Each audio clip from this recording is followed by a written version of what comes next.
Phone సాకరన్నా సాకరన్నా ఇదన్నా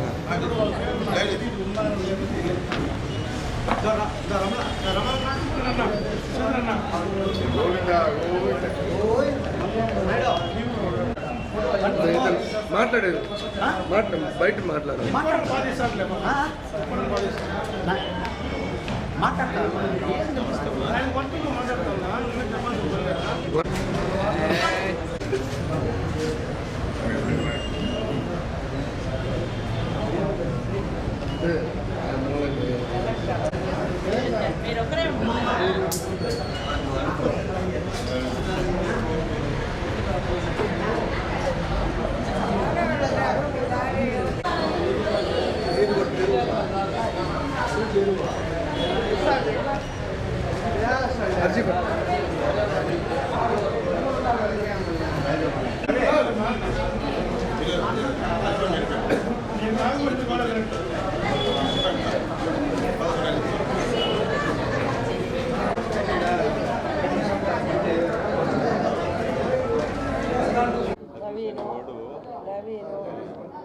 social media వాళ్ళు Krishna photographer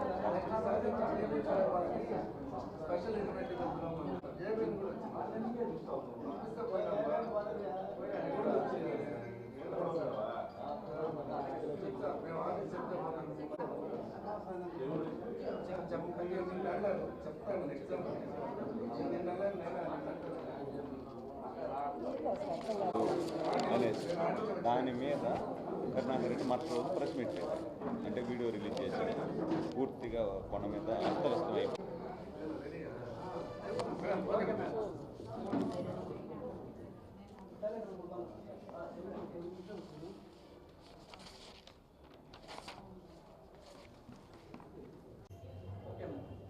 ఓం నమో వెంకటేశాయ.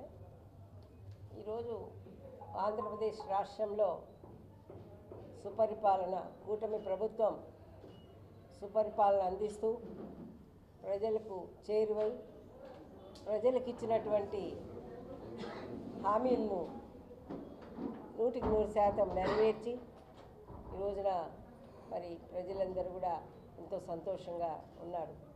ఇటువంటి పరిస్థితుల్లో మరి జగన్మోహన్ రెడ్డి ఫ్రస్ట్రేషన్తో ఓర్చుకోలేక ఎక్కడికక్కడ అలజడులు సృష్టించాలని ప్రజల్ని ఒక మైండ్ గేమ్ ఆడాలని ఆయన చేస్తున్నటువంటి జగన్ అనుకో ఆయన బృందము చేస్తున్నటువంటి ఈ మైండ్ గేమ్ అన్నీ కూడా ఈరోజు ప్రజలు నమ్మే పరిస్థితిలో లేరు. గత 5 సంవత్సరాలు కూడా మీ యొక్క డైవర్షన్ పాలిటిక్స్ ప్రజలందరికీ పూర్తిగా అర్థమై ఉంది. మరి అటువంటి పరిస్థితుల్లో మీరు ఇలాంటి తప్పుడు ప్రచారాలు చేస్తూ ప్రజల్ని తప్పుదోవ పట్టించాలని, ముఖ్యంగా తిరుమల తిరుపతి దేవస్థానాన్ని మీరు ఒక ఆయుధంగా తీసుకొని దాని ద్వారా మరి మీరు తెలుగుదేశం ప్రభుత్వాన్ని కూటమి ప్రభుత్వాన్ని ఈరోజు అక్కడ ఉన్నటువంటి చైర్మన్ గారు బిఆర్ నాయుడు గారిని యాజమాన్యాన్ని అధికారుల్ని అందరినీ కూడా మీరు మరి తప్పుడు ప్రచారాలు చేసి వాళ్ళ మీద అక్రమంగా అనరాని మాటలు అంటూ మీరు చేస్తున్నటువంటి ఈ దుష్ప్రచారం మీకే ఎవరు తవ్వుకున్న గోతులో వాళ్లే పడతారన్న విధంగా అది మీకే వర్తిస్తుంది. మీరే చేసి దాన్ని మరి మీ ఫోటోగ్రాఫర్ల ద్వారా బహిర్గతం చేసి ప్రచారం చేసి ఈ విధంగా చేస్తున్నారనేది ఇప్పటికే ఎన్నో కార్యక్రమాల ద్వారా నిరూపించబడింది. మేమేం ఊరికే చెప్పట్లేదు. ఆ రోజున మరి ఎప్పుడో అక్కడ ఉన్నటువంటి శని విగ్రహాన్ని సాక్షాత్తు వెంకటేశ్వర విగ్రహాన్ని ఆడ పడేశారు, అక్కడ జరగరానటువంటి అపచారాలు జరుగుతున్నాయని చెప్పావు. నీకు నిరూపించడం జరిగింది. అది ఎలాగ అక్కడ ఉంది, ఎందుకు అక్కడ ఉంది, దాన్ని కావాలని చేయించుకున్న వాళ్ళు చేసిన వాళ్ళు మరి ఏ విధంగా పతనమైపోయారు అని కూడా నీకు నిదర్శనంగా చూపించబడింది. నువ్వు కూడా మరి ఆ విగ్రహం వెళ్ళిన తర్వాత నీకు కూడా ఎంత అపచారం జరిగిందో, నీకు కూడా మరి ఎంత దిగజారిపోయావని ప్రజలందరూ కూడా చూశారో నీకు తెలిసినటువంటి విషయమే. మరి అలాగా అంతటితో ఊరుకోక మరి మీరు పిచ్చి బట్టి మతులు భ్రమించి మీరు చేస్తున్నటువంటి ఈ కార్యక్రమాలకు తప్పకుండా ఏదైతే మేము సైకో ప్రభుత్వం అనే జగన్ ప్రభుత్వాన్ని ఆనాడు నుంచి చెప్తున్నామో అది ఇంకా కూడా నిరూపించుకునే విధంగా మీ చేష్టలు ఉన్నాయే తప్ప మరి మీరు చేసినటువంటి తప్పులకి పశ్చాత్తాపడడం కానీ, చేసినటువంటి తప్పుల్ని సరిదిద్దుకోవడం కానీ పరిస్థితిలో మీరు లేరు అనేదానికి ఈ సంఘటనలన్నీ కూడా మనకు తిరుమల తిరుపతిలో హిందూ ధర్మ ప్రచార పరిషత్తు హిందూ ధర్మాన్ని కాపాడేటువంటి ఒక ఆధ్యాత్మిక ప్రపంచ ఆధ్యాత్మిక విశ్వగురు విశ్వ నిలయమైనటువంటి తిరుమల తిరుపతి దేవస్థానంలో మరి మీరు చేస్తున్నటువంటి ఈ అప్రజాస్వామిక దుష్ట చర్యలు కానివ్వండి, వాటిని మళ్ళా దుష్ప్రచారం చేయడం కానివ్వండి ఎంతవరకు సమంజసమని నేను ప్రశ్నిస్తున్నాను. సామాన్య మానవుడు కానీ భక్తుడు కానీ కూడా చేయనటువంటివి, చేయరానివి ఒక బాధ్యతాయుతమైనటువంటి పదవులు అలంకరించి తిరుపతి నగరంలో చైర్మన్గా అయితేనేమి, తుడా చైర్మన్గా అయితేనేమి, శాసనసభ్యులుగా అయితేనేమి నువ్వు తిరుమల నువ్వు బాధ్యత వహించి ఈరోజు నువ్వు ఇక్కడే ఇలాంటి దుష్ప్రచారాలు చేస్తున్నావు అంటే తప్పకుండా నీ మతి ఏదో భ్రమించి ఉంటుందే తప్ప నార్మల్గా ఉండేవాళ్ళు ఎవరు కూడా ఒక పద్ధతిగా నువ్వు ఇంత అధికారం చెలాయించావు తిరుపతి నగరంలో గత దశాబ్దాలుగా. మరి ఈ రోజున ఇలాంటి నీచమైనటువంటి పనులకు పాల్పడి అతి నీచంగా ఎవరైతే మన తిరుమల తిరుపతి దేవస్థానం వెంకటేశ్వర స్వామి భక్తులు ఉన్నారో వారి యొక్క మనోభావాలను దెబ్బతీయడం, మరి తిరుమలకు ఇంతమంది భక్తులు వచ్చిపోతున్నారే దాన్ని ఏ విధంగా అయినా తగ్గించాలి, తిరుపతి ప్రాశస్త్యాన్ని ప్రఖ్యాతిని ఏ విధైనా కూడా మంటగలపాలనే ఒక ముఖ్య ఉద్దేశం తప్ప నీకు వేరే విధమైనటువంటి ఆలోచనే లేదనేది ఈ చర్యల ద్వారా, నీ కార్యకలాపాల ద్వారా, నీ సైకో చర్యల ద్వారా కూడా తెలుస్తుందంటే దాంట్లో ఎలాంటి సందేహము లేదు. మొన్నటికి మొన్న అక్కడ పోలీస్ గెస్ట్ హౌస్ వెనకల మద్యం బాటిళ్ళు దొరికాయి అని చెప్తున్నాం. మరి ప్రతిదీ కూడా మీరు చెప్పేటువంటి ప్రతిదీ కూడా అబద్ధాలు, అప్రచారాలు అని మేము నిరూపిస్తూనే ఉన్నాం. అయినప్పటికీ కూడా మీకు లెక్క లేదు వాటంటే. మీకు దేవుడు అంటే భయం లేదు, మీకు దేవుడు అంటే భక్తి లేదు. కాబట్టే మీరు ఇన్ని చెప్తున్నప్పటికీ మీకు ఇంతవరకు కూడా బుద్ధి రాలేదు అంటే మరి మొన్న జరిగినటువంటి మద్యం బాటలు నీకే దొరుకుతాయా, నీకే కనపడతాయా ముందస్తుగా? గుమ్మడికాయ దొంగ ఎవరంటే భుజం దొడుకున్నట్టుగా ఆ రోజున సతీష్ అక్కడ రైల్వే యాక్సిడెంట్లో చనిపోయినట్టుగా చిత్రీకరించి నువ్వే ముందస్తుగానే మరి ఎవరో చేశారు, ఆయన చనిపోయాడు అని నువ్వే ముందు ఎందుకు చెప్పాల్సి వచ్చింది? అంటే నీకంతా తెలుసు, చేయించింది మీరే. కాబట్టి ముందస్తుగానే చెప్పేస్తే మన మీద తప్పు పడకుండా పోతుంది, ఆ బురద మన ఎదురుగా ఉండే వాళ్ళ మీద చల్లొచ్చు అనే ఒక ముఖ్య ఉద్దేశంతో నువ్వు చేసావు. కానీ అదంతా కూడా నిరూపణ అయింది. అది ఆత్మహత్య కాదు, హత్యే.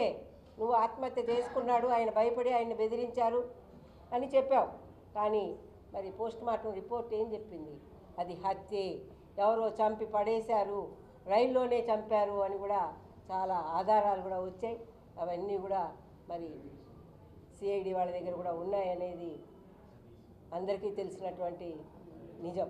మరి ఈ రోజున మళ్ళా అక్కడ వాళ్ళ ఫోటోగ్రాఫర్ని పంపించి ఆ బాటల్ని ఫోటో తీయించి దాన్ని ప్రచారం చేసి మళ్ళీ ఈయన ప్రెస్ మీట్ పెట్టి ఈ విధంగా మద్యం బాటిల్ దొరికాయి, నిఘా వ్యవస్థ పతనమైపోయింది, నిఘా వ్యవస్థే లేదు, ఎవరు పట్టించుకునే వాళ్ళు లేరు, పైకి ఏం తీసుకెళ్తున్నా అని చెప్పడం ఎవరైనా నమ్ముతారా? ఒక్కసారంటే నమ్ముతారు. ప్రతిదీ నువ్వు చెప్పేదంతా అబద్ధాలే.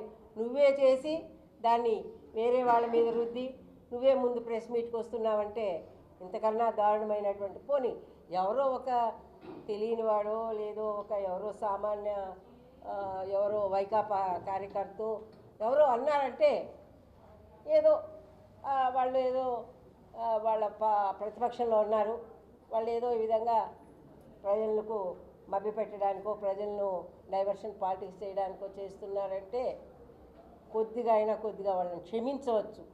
కానీ నిన్ను ఎట్టి పరిస్థితుల్లోనూ క్షమించరాదు.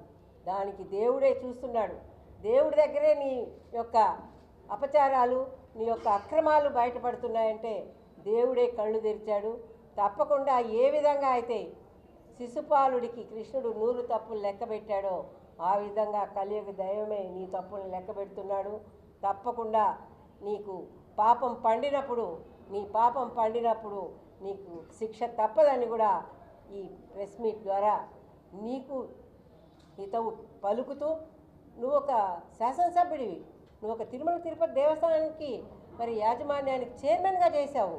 అటువంటి వ్యక్తివి మరి అక్కడ జరుగుతున్నాయి ఇటువంటి కార్యక్రమాలన్నీ నీ హయాంలో జరిగినటువంటివి మేము అన్నీ కూడా మరి వీడియో క్లిప్పింగ్స్ ద్వారా కూడా నీకు నిరూపణ చేస్తే అవి తప్పు అంటావు. మేమేం అబద్ధాలు చెప్పలేదు, మేము ఫోటోలతో కూడా సహా చూపించాం. మరి నువ్వు ఈరోజు కాళీబాటలను తీసుకెళ్ళి నీ సాక్షి రిపోర్టర్ ఆడ పడేసి అతనే ఫోటోలు తీసి మరి నీకు అందించి నువ్వు ప్రెస్ మీట్ పెట్టి ఏంటిది? ఎటువైపు పోతున్నావు? ఒక బాధ్యతాయుతమైనటువంటి వ్యక్తిగా, ఒక తిరుమల వాసిగా, ఒక తిరుపతి వాసిగా నువ్వు చేయాల్సిన పని ఇది కాదు అని నేను గట్టిగా కూడా నేను హెచ్చరిస్తున్నాను. ఇంకనైనా చేసిన తప్పులకి దేవుణ్ణి పశ్చాత్తాపం దేవుడి దగ్గర పొందు. అంతేగాని అక్కడ కోనేట్లో మునిగేసి అది కూడా చేసావు, అరచేతిలో కర్పూరం పెట్టుకున్నావు. ఇవన్నీ డ్రామాలు కాక ఏంటి ఇవన్నీ? నువ్వు చేస్తున్నటువంటి డ్రామాలు కూడా ఒక స్థాయి దాటిపోతే పిచ్చి అంటారు, సైకో అంటారు. ఇవన్నీ కూడా సైకోకు తెలియదు ఏం చేస్తాడో అనేది. అట్లా ఉందే కానీ నువ్వు చేసేటువంటి చర్యలన్నీ కూడా ఒక తప్పుడు విధానాన్ని తీసుకొచ్చి దాన్ని ముందే నువ్వు ప్రెస్ మీట్ల ద్వారా చెప్పి మరి ముఖ్యంగా ఆ కలిగినటువంటి వెంకటేశ్వర స్వామి మీద నీకెందుకు అంత కక్ష? ఆయన సూపర్ నేచురల్ ఎలిమెంట్. ఆయన దగ్గరే నువ్వు మరి వసూలు చేయాలనుకున్నావు కదా. 1% నాకు ఆదాయంలో నాకు ఇవ్వాలి అని నువ్వు కోరుకున్నావే, మరి ఆ రోజే నీకు దేవుడు శిక్ష వేశాడు. ఈ రోజున మరి ఇన్ని జరుగుతుంటే కూడా నీకు ఇంకా కనువిప్పు కాలేదు అంటే మళ్ళీ ఈరోజు కూడా ప్రెస్ మీట్ పెట్టి ఏవేవో అధర్మాలు మాట్లాడావంటే మరి తప్పకుండా దేవుడు సమయం కోసం వేచి ఉన్నాడనేది నిర్వివాదం.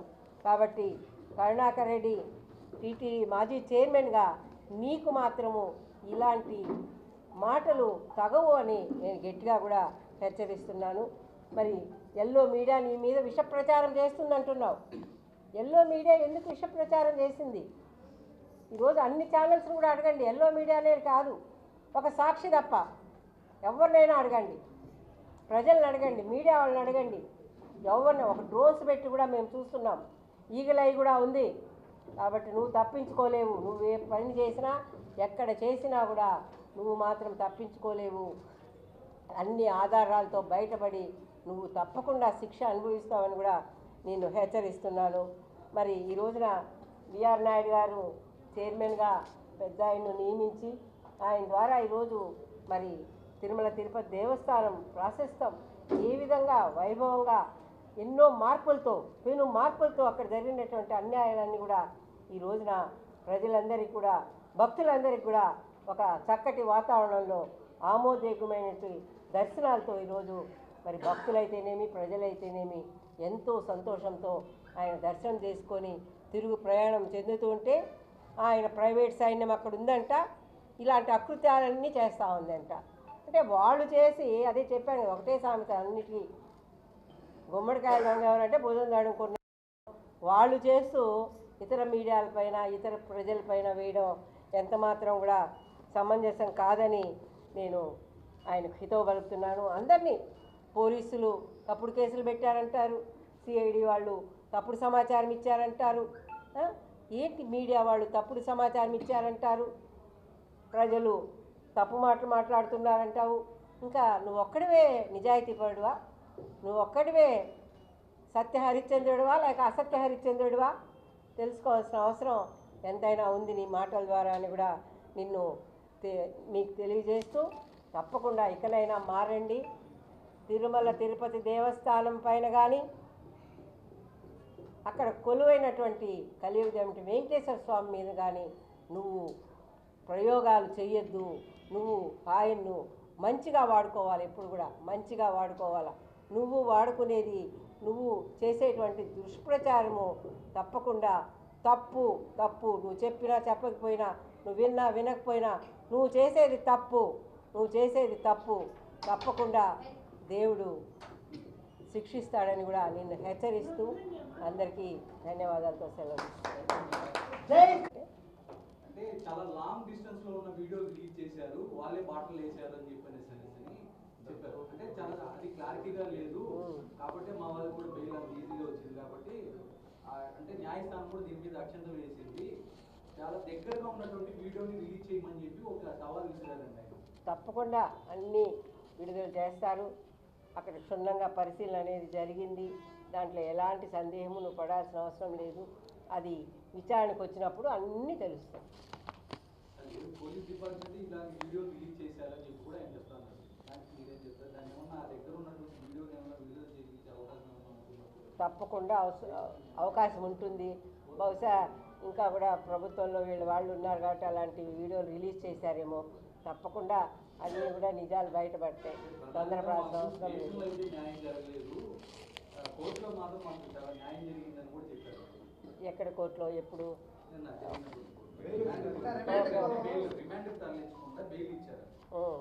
అంటే ఇప్పుడు బాటిల్స్ అక్కడ ఉన్నాయి అనేది ఒక కేసు, కానీ అది హత్యో ఇంకేదో కాదు కదా. దాని మీద నిదానంగా విచారణ జరపడం జరుగుతుంది. అది చాలా పెద్ద నేరం అయితే కాదు, వీళ్ళు తెచ్చి వేసి వీళ్ళు కృత్రిమంగా సృష్టించినటువంటి నేరమే అది. కాబట్టి దాన్ని కూడా తప్పకుండా బయటపెట్టే పరిస్థితి వస్తుంది. అప్పుడు దగ్గర నుంచే కూడా చూపించే అవకాశం కూడా ఉంటుందని తెలియజేస్తాను.